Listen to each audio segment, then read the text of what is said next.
So this is a conversation with Charlie Thompson. He's moved away from more no's than you can care to remember, and yet started to establish a brand, the massage company, with a flagship centre. And then the yeses came. He showed that the model of having massage every single month as part of a membership worked. He started with 7 staff and now has 60 staff employed across the 4 centres, which has actually increased again in the first lockdown, where there's been an additional 20 added to that. Now the team is going to grow into December 2020 and into 2021 with a huge recruitment drive. You're going to learn in this interview that the importance of a strong digital presence is actually what helped them to navigate this time. Reassuring messages were released 24 hours after the first lockdown was announced.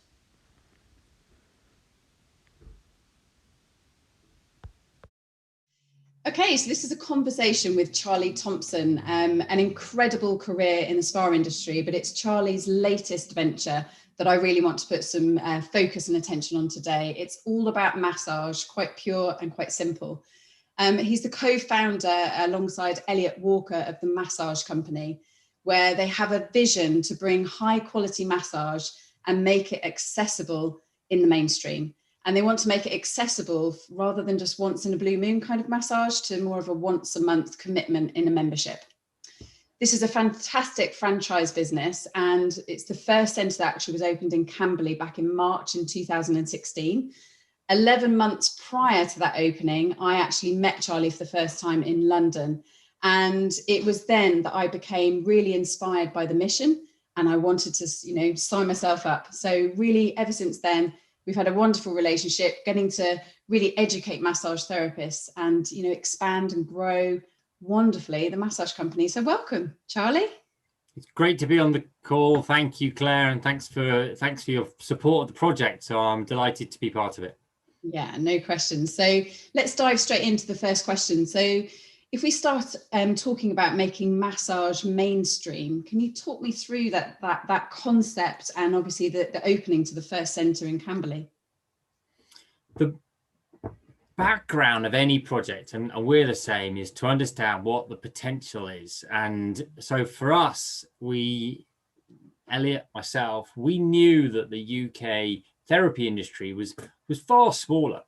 Far smaller than it is in other areas of the world. Not just the obvious places like Asia, where it's culturally different, but actually in more developed worlds that had a similar economy to us. The UK, it's only about 8% of adults have any sort of massage therapy every year. In certain parts of Europe, that's 13, 14%. In the US, it's 18, 19%. And that is just about more people having access to massage, and they've done it through different ways, and we saw the opportunity to just grow this pie, grow this market in the UK, and that's what the opportunity was, and that's what got us started. So we knew if we could get it right, and the quality right, and the consistency right, that we stood a pretty good chance of changing the market. And it's a massive job to educate the UK market, but that's the journey we're on. Yeah, for sure. And kind of, why Camberley? Why was that your first sort of location for the massage company, and it's essentially your flagship?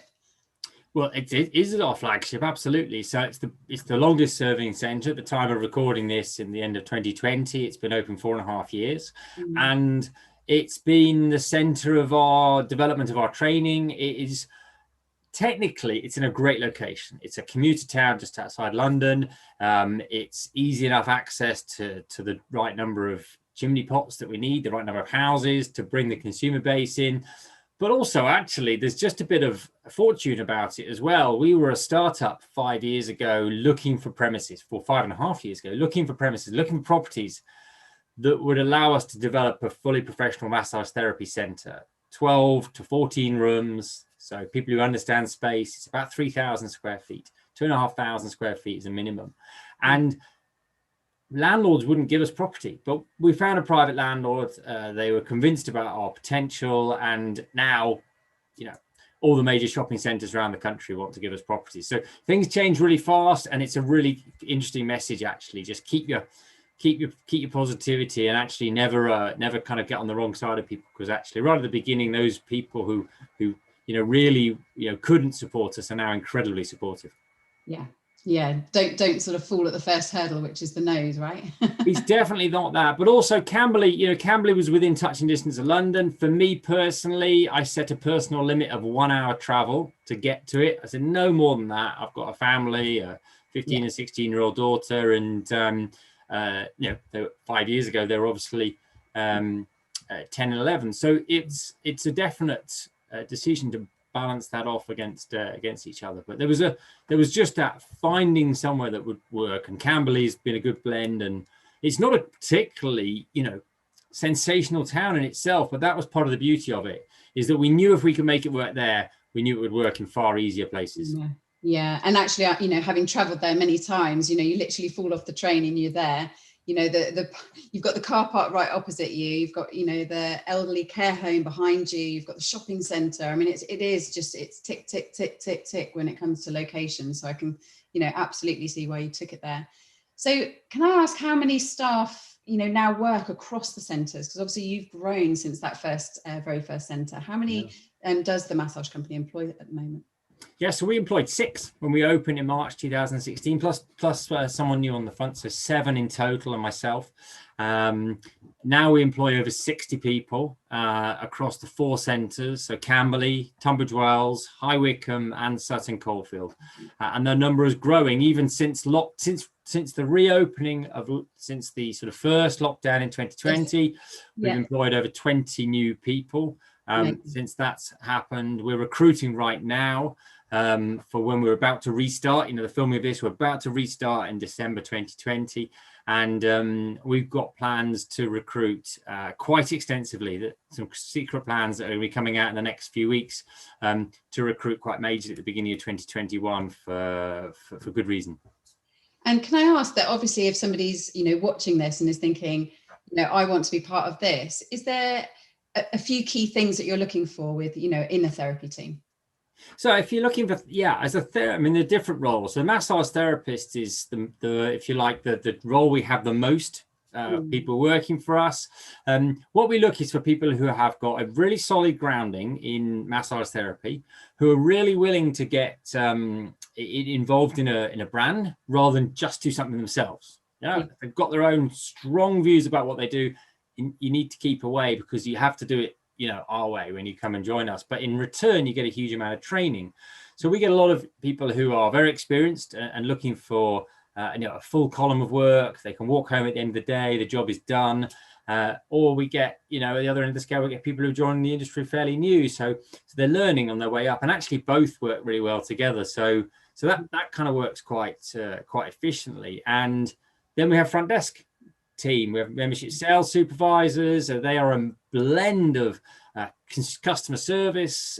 They are sales experts. They're administration people. They run the monthly subscription process as well as create those. And then management, assistant manager, and centre managers in our centres. So we like to promote from within, and there's opportunities for people to join and stay at the level they're at. That's great. And also opportunities as we grow to grow with us. And that's really positive to hear that your recruitment is so strong.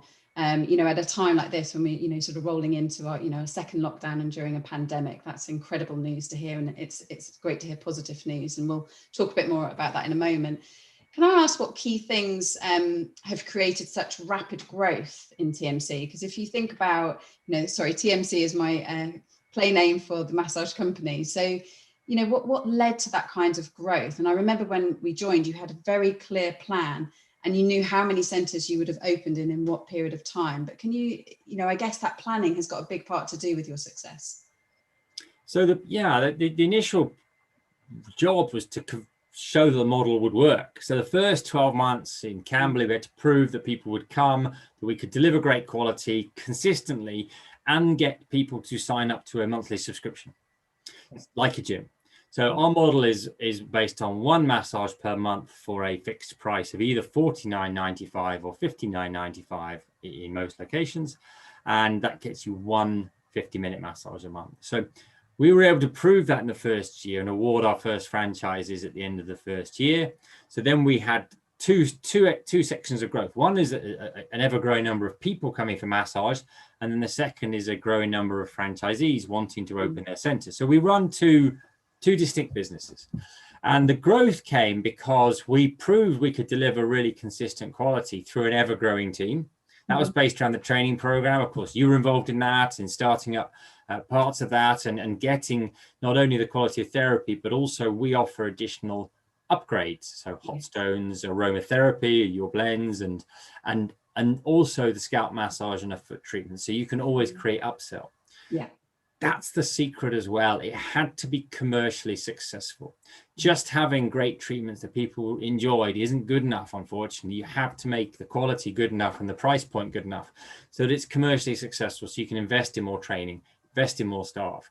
And that's always been where the spa industry is has been much more challenged, is that we've been able to do that. And because of primarily our digital sales strategy, we're able to bring such large numbers of new customers into the building every month in every location, that gives us the chance to grow and gives all of those people a chance to come and experience the quality we offer and to join the membership if they wish.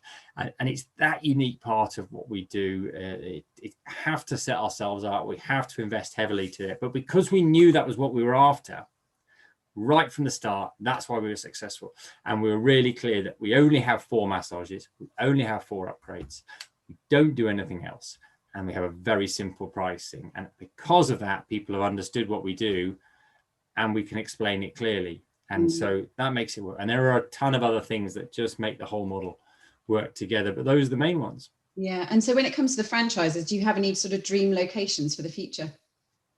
So it's interesting. We've positioned our first 4 locations outside major conurbations, so 3 outside London, 1 outside Birmingham, and that's a model we know works. We're definitely looking to go inside cities, and it'll be interesting to see whether we can get some better rent deals in the years ahead. Now that retail suffered a bit in the downtime, it was happening anyway, so it's just accelerated this with the challenges of COVID in 2020. We've also got international projects coming up, so we were invited to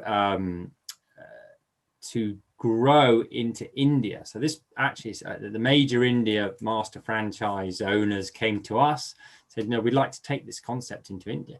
So we were about to open there, and I'm confident we will in the future. That's just on hold at the moment. And there are other European locations. So you asked me where my dream location is, I'd have to say somewhere in the mountains probably, but that's probably not the major conurbation that we need for our brand. I would love to see it across so many locations in the UK. I'll probably just have to go to the mountains and the coast for my own time. I don't know, I quite like the ring of the massage company retreat. That's got a little bit of something pizzazz about it. So let's put it forward. So kind of how have you supported staff? You talked about, some of the, being prepared to come on board and take on board, your approaches at the massage company. What's in place to really develop the staff there? Obviously, I know that, being part of the training, but are there any other elements as well as perhaps explaining some of the education a bit further? I think the first thing to mention is that, if anybody's working for us, they get a very, very reliable source of income. Yeah. And that's really unique in a therapy, and certainly if you're trying to do it for yourself. So that starting point is something upon which we build, and it's not to be underestimated, because then we invest in training, we provide the training, we provide the regular clientele, and so we want to support people to enable them to be the best in themselves, and that's really important. But it does also come with a responsibility. So we will add training based on compliance and based on achieving certain levels, and not just because they've been here with us for 6 months or been with us for 9 months. So this is very much about, you achieve yourself, it's up to you to grow, but also, there's an expectation on our side, and we do have that, and people are expected to perform. They have to pass an initial assessment in order to work for us. So there's credibility even to get into the staff room. And once you're in there, then we want to work with people as well. So, it is very much about us trying to make sure we grow, but this can't happen purely on a very nice basis. It has to have some business credibility and business commercial sense, because otherwise it falls over. And that's what we've been able to do. So there are rules, there are very few rules, but the rules we have are enforced 100%. And because of that, people know where the boundaries lie. And if you like them, that's great. You're going to survive. If you don't want them, then you shouldn't join in the first place. And we hope we get that right. Yeah, absolutely. And then flipping it over to your customers, what do you think you get right with your members, that membership place, and how you've had to communicate over this time while being closed as well? How have you reassured those members? Of course, their membership is still intact, and, give them the confidence to come back. So the businesses that have found it easier in lockdown are the ones who are already digital and organized. And we were already highly digital. So for us to communicate with our members via video, email transmission, SMS, we already had it set up. Mm-hmm. So within 24 hours of the first lockdown, we had a video transmission out to our members with the message of what they could do immediately with their choices. So it was a pre-recorded video for myself. I went to the centre. I actually personally live very close to our High Wycombe centre, so it's less than 5 miles away from me. So I went down there, filmed it, and we had that out because we work with the type of people who can react quickly. So we're really good partners, and we've done this all the way through. So we were able to reassure our members that we were on it. We were able to offer them an immediate incentive to maintain their membership with us, which we've had to honour. Now we've been open again. Yeah. And although there's been some slippage, we've done our best to retain everybody possible. And mainly, we've just told them we're on it. We're organised. Here's the plan. Here's the video. Here's what it'll look like when you come back. We ran a test group of members. We gave 30, 40, 50 free massages before we reopened. We got people to tell us what it was like. We fixed any glitches, and then we launched properly. Brilliant. So by engaging those members and by filming it so other members could see it, we were able to share that and just build confidence with people, because people just didn't know what to do. They didn't know what was right. They didn't know what was fair. And so we've provided that solution. Yeah. A number of people, of course, can't come back. Yeah. But actually, for those that have, they've been really reassured. We've surveyed them. We know what's going to happen. And broadly, they've done what they said they would do. So it meant we were able to put the right level of staff on. And that's why we've been busy. We've huge amounts of bookings from the vast majority of people, even leaving aside those small group of people who can't come back. The ones that have come back more often. You've definitely, with so many people working more from home, obviously over a desk, they're going to need those massages. Absolutely. So you've got your sort of extended customer base there. But I think that communication that you shared is absolutely key. And actually, it's never just about opening the doors again and assuming everyone's going to come running back in. You had to put other things in place. So to go to that length to reassure them, I think is really powerful. And I think that's a really good tip for any businesses, looking to reopen after this second lockdown as well. So we've talked a lot about education, but you have prioritized it at the massage company. Yeah. Can I ask why you've prioritized it quite so much? I mean, it is in depth. I mean, when you go on the training that's put together at the massage company, it feels like a degree. That is the sort of credibility. You come away thinking all those questions you had as a therapist that maybe went unanswered at college, suddenly you know for sure and confidently what muscles you're massaging and what you're achieving and what you're able to achieve. So I'd love to know a little bit more about the education piece, and because it's obviously not just the technique side of things. There's so many processes that are in play at the massage company. I'd like you to explain them a little bit more. So when people join us, they'll have a trade test in a very traditional way. They'll then go through a week of training with an assessment at the end and a chance to practice. And we want people to succeed, but we know they won't be perfect at the end. So the assessment allows two things. It allows us to make sure they're good enough, and not everyone has passed, in which case they can't start work. But it gives us also a development plan and things to work on. We then have staged training every 3 months, and also a review and feedback session where our national training team, headed by our director of training, John Holman, who you work closely with in order to bring the concept together, who will get things right. Where we find people struggle and don't understand and don't get the results, it's often because they aren't actually implementing the training in the correct way. So part of that is that investment, but also part of it is that we invest a proportion of our money back into training, which is from us and also from our franchisees. So it enforces that training process. Yeah. We talk a lot about the therapists, but actually it runs across into the front desk team as well. So we run customer service training, sales training, Excel skills. The management team get training. We have a mentorship program. We have an intranet, which has online learning. And all of this we build up, which gives us the best possible chance of resonating with our team for the different roles they do. And of course, as we spread and our number of centers grow, it also means we can be much more consistent with what we do. So we put it in the middle. We understood if we did, then we stood the best possible chance of getting the best people and keeping the best people. And that remains our focus. And it's, and even during this lockdown, you've kept that consistency, haven't you, for the team as well? We were joining you on Zoom, doing some, training with aromatherapy and things like that. And that's also felt like a really nice way to gather the team together. Because I guess team building is a big part of that as well, keeping them all united. Yeah, 100%. And people have given us an awful lot of feedback. So, people, it was mandatory. Now, there's no choice about whether you attend training or not. If you don't attend training, that's part of the deal. It's coming to work. So people have had to attend training once a week. The aromatherapy training you did. Since then, we've done some brand history and induction and a whole educational piece.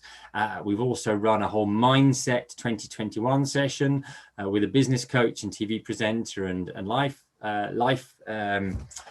coach type expert, and the team really resonated with that and really pulled out some of the areas that got them thinking more positively about what they could achieve themselves. So all of these things show they're not just fun for us, they show that we're committed to keeping people as best we can, and if people want to get on the bus on that journey with us, then they will, and they'll do the best for themselves however long it is with us. And we hope they're with us for a long time, but we understand some people will have other plans that will take shape. For sure. So kind of my last sort of final big question before we do a couple of quick fire ones, but if we look at businesses, closing their doors twice in very few months, what do you think is going to keep businesses buoyant going forward? Because we could be facing another lockdown, we don't know necessarily what's ahead of us. This was a curveball in itself. So what keeps a business buoyant? My view is you have to have a very, very clear plan. So the person top has to have a very clear plan, and you have to attack. You have to be absolutely sure it is. We are attacking everything. So we are really working hard with the consumers to make sure that they are committed. We have, just before I came on the call with you, I have three separate sales campaigns running simultaneously at the moment to build our customer base for Christmas and for January when we come back. And we've gone out there and we've gone proactive. We tell customers what we're doing. We tell them what the plan is. We bring the staff in on it, and we go at it. If you wait for things to come to you right now, other than the news, being able to adapt to that, you really will find yourself being drowned by the weight of consumer opinion, and also the fear that you might get it wrong. Yes. My view is more than ever right now, the customer is waiting to be told what they can and can't do. If you go and tell them what to do, say, look, we're open, give us a call, these are the times, in the vast majority, and don't be concerned if you miss little bits here and there. It's about getting most things right most of the time. And actually, if your intentions are correct, I've really found more than any time right now, the customers are really, really savvy. Our members are incredibly savvy. They know what's going on. They'll make a decision. They'll support a business, as they have done to us, not because they feel like, we kind of are going to do something, but because they understand that if they want us to be in existence, they need to help us. And the government can help a little bit, and the pacing, but a business is still losing money during this time, and so it still costs us, still costs every centre. And actually, the quicker we can all come out of it, we'll still be. We will definitely. We got a great trading background and a strong business position for all our businesses. But others who this may have hit them at harder times or inopportune moments, who weren't prepared for it. Again, just go for it. Just go for it, and we will see ourselves through the other side, because the good businesses are going to prevail. And the positive mindset, you touched on it earlier, they're working from home a bit more, they're a bit more minded to look after themselves, whether it's a bit more wellness, a bit more money in their pocket because they're not commuting to London. Of course, sadly, some people have lost their jobs, but others are doing okay. And actually just a better approach because they are at home will mean that they will come and get involved in therapy more than they had before. And those who are already doing it will do it more than before. And I would encourage people to look at that and say, look at your existing base, get them to come more often. That might, if we can accelerate that by 3 to 5 years during this lockdown in terms of evolution, that's an amazing thing. Yeah. Brilliant. Thank you so much for sharing these wonderful tips. Now, before you go, I have got 3 quickfire questions. You ready? Go for it. So, books, can you let me know, kind of, you might have a timeless book that maybe you reread a few times, or maybe you've got a latest book, but what is your favorite book that springs to mind? Oh, all time? It's got to be Touching the Void, Joe Simpson. Yeah. So, mountaineering rescue, that's great. That would be timeless. I've just read Shoe Dog, which is the founder of Nike, and his story, which is really quite cool. For someone who's starting their own business, is really quite cool. But that was really quite fun. So that was my most recent read. But I'll go back to the mountains every time. Every time. The call of the wild, hey? So can I ask, you know, and of course your team share a lot of self-care tips, massage being one of them. What do you think, what one self-care tip do you think everybody should do? Fresh air. Absolutely. Mind, body, soul. Get out in the fresh air. If you're walking or running, not everyone can run. If you want to just walk, get out there, involved, do it sociably if you can, and just take it in. I always used to feel like when you go out initially, you maybe not looking up, and then you start to notice the trees, and then you start to notice the birds in the trees, and then you kind of notice the sky, and actually just lift your head. Lift your head is the amazing stuff. And if you can do it wherever you are locally, that's great. Doesn't matter if it's down the street, urban, rural, doesn't matter at all. Just get out in the fresh air. It's fresh air. Love that tip. And actually what I find when I go for a walk is that when I've been looking at the screen for hours on end and I go outside, everything's quite dull. And then I'll be out there for 2 or 3 minutes and everything starts to magnify, everything amplifies around me, everything gets brighter and suddenly my vision transforms in front of me. So I'm a huge fan of exactly that. So thank you for, trying to encourage people outdoors. Finally, can I ask, what one thing have you deeply learned about yourself during this pandemic that maybe you didn't know about before? I didn't know about before. Yeah. But spin. Yeah, it's good. So I've having run different businesses before, I always, numerous crises have come and gone. So for this, not that I like a crisis, but it is an environment I'm very comfortable in. So that was always something for me. That I also need to prioritize my own missions and personal elements. So the first lockdown, we really transformed a lot in the business and supported a lot. Actually, this current one, so we're in the month of November now, I haven't changed it, but I've also allocated some time for some more personal missions as well, and however small they may be. And I've just gone, right, what am I going to do this time? There's a sort of a pile I've got here, metaphorically speaking, that I will work through, that just are going to improve just the structure around my life and the way I run things. And it might be technology, it might be stuff at home and personal, and just things that will move me forward and give me a chance to be better myself. Yeah. So I think that's what I learned is just a little bit more time set aside to moving myself. And I think it's really powerful, this whole conversation about how there's been so many positives about this, time, if you like, and yet many of us are battling this, on the one hand, this heaviness about, loss of life, and the enormity of it. And then on this other hand, we've got this time and this space suddenly to do lots of things that maybe we wouldn't have done before had we not been gifted that time. So, and I think lots of people are battling with it. And I think from this interview alone, they can see the value of seeing some positive aspects of it as well, and actually making the most of it, because for the lives that have been lost, there are people still living, and we need to, you know, take that forward and do the right thing, and really empower our own lives forward. Exactly. Don't be too hard on yourself. You know, if you go for it, it may not work. And it's really easy to say, not, you know, don't be too hard on yourself. But, you know, it's very easy to get overly stressed and overly concerned about something that you didn't do well. And actually, tomorrow will be a new day. And what you did yesterday makes no difference. And it's then the next one. It's always the next day. You know, that's the day. Approach the next day. And you will find that by doing more, you will just not be concerned about what's happened. You can't change it anyway. So you step forward and step forward with the right people, the right business, step forward with the right things. You have to make the change immediately. May not work financially or logistically, or may not have the opportunity come up, or, you know, that can happen to anyone. Certainly in my past, I've had times where, you know, that you wanted to make a change, but you just can't, because logistically in your life, it isn't quite the right time, and you hang in and then the right time comes. But opportunity meeting readiness. So you've got to be ready for that. When that opportunity comes across, you've got to be ready for it. And that's key. So, and certainly for the massage company, that's true. Us setting it up, and we could have set it up before, but it just wasn't the right time. So that applies for everybody. Some people will find that earlier, some will find it a little bit later.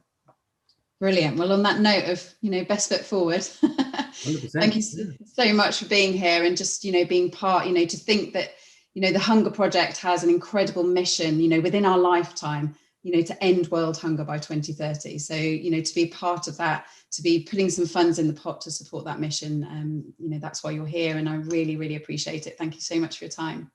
It's great. Always good to help out, and you know, for you know, you're very professional, and you know, actually making sure that this message gets out, and if it can help, brilliant. You know, that's brilliant news. Perfect. High five. Brilliant. Thanks, Charlie, so much. Thank you very much, Claire.